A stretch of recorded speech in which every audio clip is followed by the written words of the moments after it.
সালটা 1946। সেদিনের direct action স্লোগানই কি আজকের খেলা হবে স্লোগান? সেদিনের বাংলার মুখ্যমন্ত্রী হোসেন সোহরাওয়ার্দী ডাক দিয়েছিলেন ডাইরেক্ট অ্যাকশনের। বহুত্বের দর্শনে বিশ্বাসী শান্তিকামী সনাতনী বাঙালি হিন্দুরা বুঝতে পারেননি ডাইরেক্ট অ্যাকশনটা কি, এর অর্থই বা কি। যেদিন বাঙালি হিন্দু বুঝল সেদিন 16ই আগস্ট। মুসলিম লীগের দাঙ্গাবাজরা বাংলার মাটিকে ভারতবর্ষ থেকে বিচ্ছিন্ন করার দাবিতে মুসলিমরা হিন্দুদের সাথে থাকবে না, তাদের আলাদা দেশ পাকিস্তান দিতে হবে, এই দাবিকে বাস্তবায়ন করতে অস্ত্রশস্ত্র নিয়ে কলকাতার রাজপথে নেমে হত্যালীলা চালাতে থাকে। রক্ত স্নাত হয় কলকাতা। বীভৎস নরসংহার ও লুটতরাজ চলেছিল কয়েকদিন ব্যাপী। লাশের পাহাড় জমে গিয়েছিল সনাতনী হিন্দু এলাকার রাস্তায় রাস্তায়।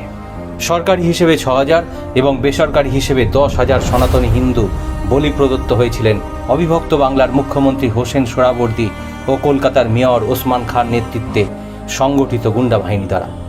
শকুনি গৃধিনী কলকাতার রাস্তায় পড়ে থাকা হাজার হাজার সনাতনীদের দেহ খুবলে খুবলে খেয়েছিল। আর 16ই আগস্ট সকাল থেকে লালবাজার পুলিশ কন্ট্রোল রুমে বসে এই নারকীয় বিভৎস দাঙ্গা পরিচালনা করেছিলেন বাংলার মুখ্যমন্ত্রী হোসেন সোহরাওয়ার্দী ও কলকাতার মেয়র ওসমান খাঁ। বাংলার ইতিহাসে 16ই আগস্ট কুৎসিত ও জঘন্যতম দিন রূপে চিহ্নিত হয়ে আছে। আর বাঙালির ইতিহাসের এই কালো দিনটিকেই বর্তমানে মুখ্যমন্ত্রী ঘোষণা করেছে খেলা হবে দিবস হিসাবে। 2021-এর নির্বাচনের পূর্ববর্তী সময় থেকে ইসলামিক বাংলাদেশের স্লোগান খেলা হবে। 24 তারিখের পরে আসো খেলবো, খেলা হবে, খেলা হবে, 24 তারিখের পরে খেলা হবে। ছেড়ে দিলে চলবে না, খেলা হবে। খেলা একটা হয়েছে, 5ই মের রেজাল্ট আপনারা পেয়েছেন, খেলা আবার হবে। বারবার উচ্চারিত হয়েছে সনাতনী হিন্দুদের জন্য রক্ষিত পশ্চিমবঙ্গের মুখ্যমন্ত্রীর গলায়। ফলস্বরূপ 2021-এর 2রা মে থেকে বেশ কয়েকদিন ধরে পশ্চিমবঙ্গের গ্রামে গ্রামে সেদিনের ডাইরেক্ট অ্যাকশনের মতো খেলা হবে স্লোগান দিয়ে জ্বালানো হয়েছে সনাতনীদের ঘর বাড়ি, জেসিবি দিয়ে গুড়িয়ে দেওয়া হয়েছে একের পর এক বাড়ি, চলেছে লুটতরাজ। অত্যাচারের হাত থেকে রক্ষা পায়নি শিশু থেকে বৃদ্ধা। ধর্ষণ, শ্লীলতাহানি করা হয়েছে বাংলার মা বোনকে, পিটিয়ে কিংবা গাছে ঝুলিয়ে মারা হয়েছে সনাতনী মানুষগুলোকে।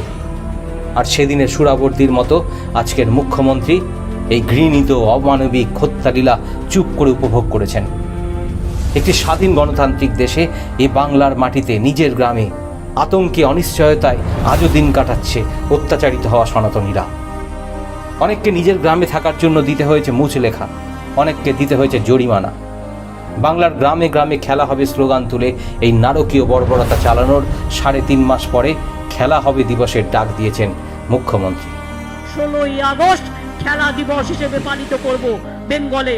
তাই স্বাভাবিকভাবেই প্রশ্ন উঠছে, কসাই সোহরাওয়ার্দীর ডিরেক্ট অ্যাকশনের দিনটিকেই কি শ্রদ্ধা জানাচ্ছেন মমতা ব্যানার্জি? এর আগেও বাংলার কসাই সোহরাওয়ার্দীর মৃত্যুদিনে শ্রদ্ধা জানিয়েছিলেন আজকের মুখ্যমন্ত্রী। কি চাইছেন এই মুখ্যমন্ত্রী? অবশিষ্ট বাংলার মাটিকে সনাতনীদের হাত থেকে কেড়ে নিয়ে তা বিচ্ছিন্নতাবাদী জেহাদিদের হাতে তুলে দেওয়াই কি মূল উদ্দেশ্য?